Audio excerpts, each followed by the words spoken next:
What's up, guys? Have you a cup? Alright, so as you no doubt seen by the title, what's the perfect inter-team radio for the armed prepared citizen for field use, etc.? Now, there are a lot of options out there on the market right now. From very, very cheap low-end radios all the way up to like ridiculously expensive radios. If you are a hardcore ham guy, if you like your super expensive encrypted radios and all this other good stuff, it's fine. You do you. This video is not for you. This video is for the people who just want something to be a functional tool to work, probably on a budget, or maybe they're not on a budget, but they just see the value in having something simple that works and not necessarily having to spend half a fortune on it, right? That's a thing. So that's kind of who this is oriented to. Sorry, I'm playing with the camera for a second while I'm talking to you. Now, for context, I know some of you get tired of that or annoyed with it, whatever. I don't care. I'm going to give it to you anyway because I think it's important. If you don't want to hear it, then fine, whatever. Click off. Armed prepared citizen in a without rule of law, grid down, the fecal matter has hit the oscillator situation, and you are trying to pull security for your rural farm retreat. Maybe you've been smart enough to be able to put together a neighborhood protection team for your subdivision, whatever the case may be. You're operating as a small team. You're having to be out doing the things. Usually that's going to involve security patrols, etc. One of the things that people get wrong, in my opinion, about doing this is that you're going to be some military team and you're going to be operating, 40 miles away from your base of operations, i.e. your home, where all your food and water and friends and family and everybody else are at. That's not the case, in my estimation and opinion. So what we're talking about is that small group of guys that are having to go out and do security in their immediate area. That's your context.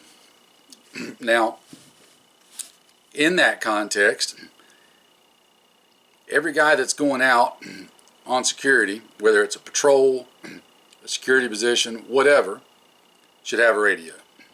Everybody. We are not military.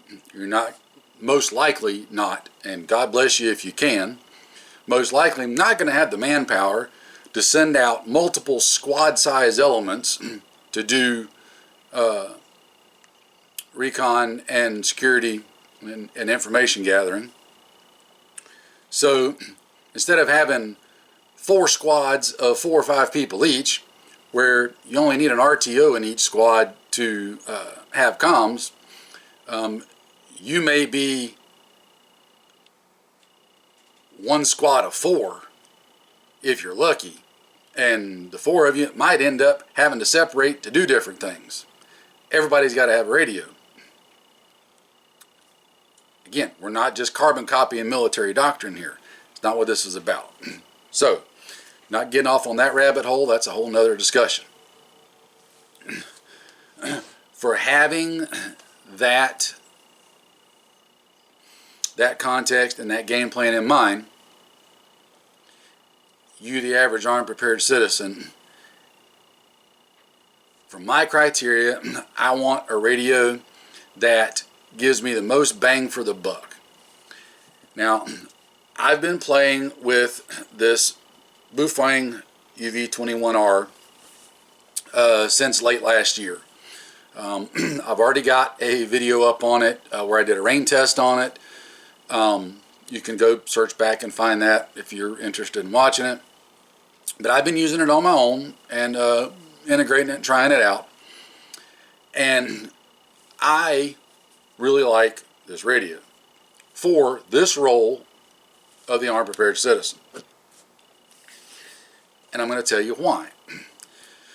So a couple of things that this gives you over, say, a standard UV-21R or something like that.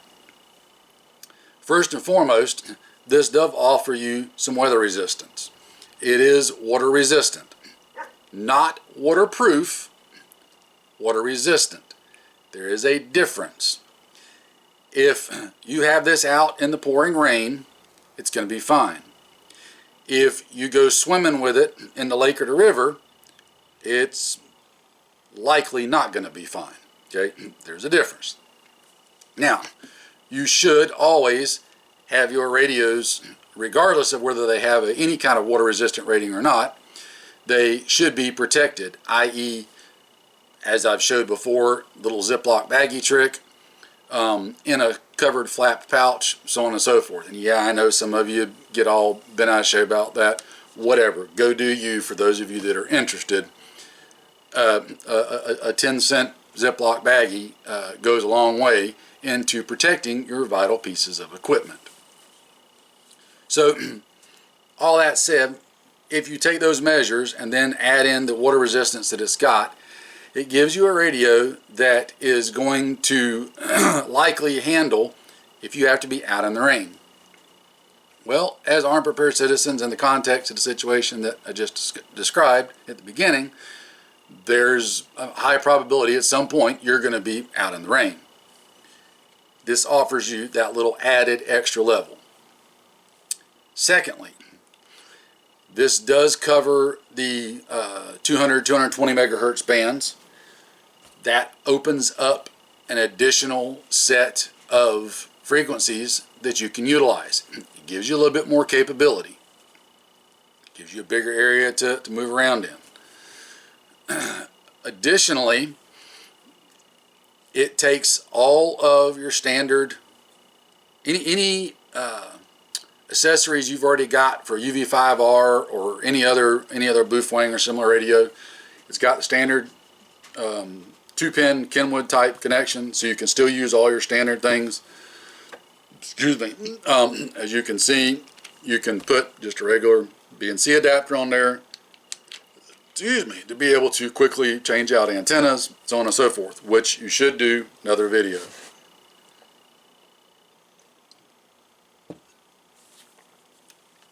So this gives you a weather resistant radio that's pretty tough,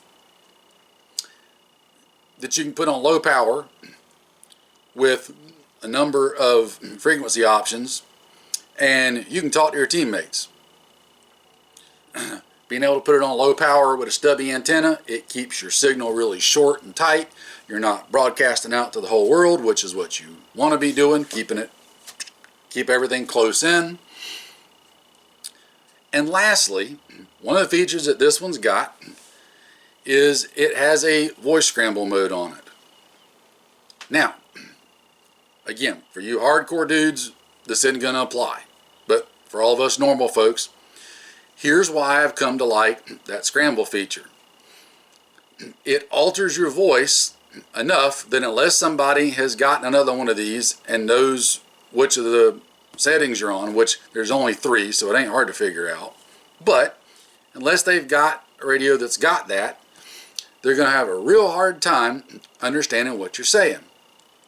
It is not encryption by any stretch of the imagination. It is not encryption. However, it does offer you an additional level of security and capability for 90% of us that live in the real world. As always, you should focus on encrypting your traffic, not your radio, not your signal. Encrypt the traffic and then it won't matter. Again, another video for another time. I'm not saying encryption is bad. If you've got it, great. What I'm saying is there are ways you can do things without the encryption. Not everybody's got the encryption. Not everybody can afford radios with encryption. And something that I've seen far too often is people get encrypted radios and then they get straight up lazy and they start not encrypting their traffic and just chitter-chatting away on it because, oh, I'm encrypted, I'm not worried about it, the whole time failing to remember that they are still sending out a signal. It's not foolproof. I digress. So, another good thing I like about these radios is they're only about 25 bucks right now. Let's hope they stay that way. They're only about 25 bucks. Spare batteries are only about 13 bucks. It's easy to have a couple of spare batteries and a radio for not a lot of money. In fact, you can get a 2-pack of these for like $48. And I keep seeing coupons all the time for them. So for under 50 bucks, you can get 2 of these and outfit yourself and somebody else. Now, you may be wondering about the voice scramble mode, because that's kind of one of the key features in addition to the water resistant and everything else that I like about this for an inter-team. Notice I'm inter-team, talking to my teammates, okay? So if I should have brought my spectacles with me over here, but let's see. Oh, there we go, I can still see. If I put this on, I thought I already set it up, and I did, okay. Yep, I did, everything's right. By the way, the AR5RM also has the exact same voice scramble mode, so it will work with these as well. Another radio that I really love, but what makes me like this one better over this one, given the same features, is that this one's got the water resistant rating that this one doesn't have. Would I still use this one if I had to? Absolutely, because my Ziploc bag and my pouch do a great job of protecting them. I know, I've tried it. But I have got the voice scramble off on this one, okay? It is off. I will let you hear what it sounds like with the scramble on, scramble off. Testing 1, 2, 3. Testing 1, 2, 3. That's what you get. Now, if I go in here and don't get old, guys, it sucks. Menu, scramble, let's go to that one. Alright, now I've got the scramble turned on this one. Now when we talk, testing 1, 2, 3. Testing 1, 2, 3. voila. So the scramble mode is not encryption. However, going radio to radio, it does offer you a little bit of added protection of encrypting your traffic. Couple that with your actual brevity codes, etc. You can make it very hard for someone to figure out what you're saying, which is the whole goal. You're still sending out a signal. You still got to be cognizant of that. But I think for the money, the features, and the capabilities right now, subject to change, opinion subject to change, this is my favorite inter-team radio, and it's the one that I'm currently using. This radio really only has 2 downsides to it, in my opinion. Number one, while the screen is very visible and clear inside, outside in moderate to bright sunlight, the screen is extraordinarily hard to see. You've got to really get down there and darken it up to see the screen. I'm perfectly okay with that, because the likelihood of me having to change frequencies when I'm out doing the things are very, very slim. And if I do need to change them, I can stop, take appropriate measures, see what I'm doing, change, and then get back to doing what I'm doing. It's not, I can't think of a scenario where I would need to be whipping this out, changing something real quick, and like super lightning fast and not have time to stop and do that. And besides, I'm not really going to ever be changing it. I set my frequency before I go out. Unless that frequency is compromised, there's no reason to be changing it. Not for what we're doing, not in the context we're talking about. If I do need to change it, it's simple to stop and do. So while yes, the screen is a negative, it doesn't change how I would use the radio or anything else. I can still see it when I need to. The other negative, used loosely, is that I can't get larger extended batteries for it, at least not that I've been able to find. Is that a huge deal? No, not really. I mean, yes, I love being able to have my AR5RM and put bigger battery on it, just like UV-5Rs and others, but it's not the end of the world. These batteries seem to last a pretty doggone good time, especially when you take in consideration we're not going to be on there just chitter-chattering away all the time. They're going to last a long time. And they're small enough and light enough, you can put a couple of extra in your patrol pack and you're good to go.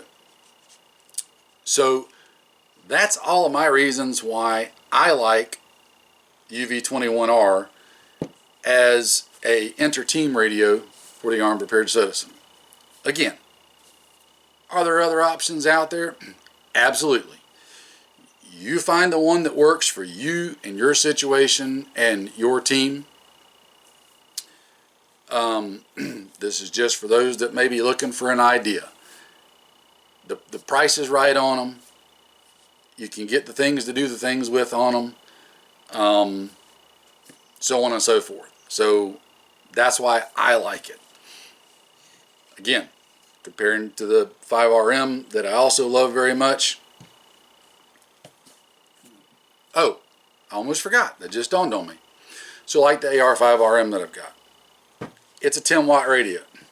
This is an 8 watt radio. For the distances that I'm talking about using and that you're most likely going to be in and using, an 8 watt handheld for inter-team stuff is more than capable.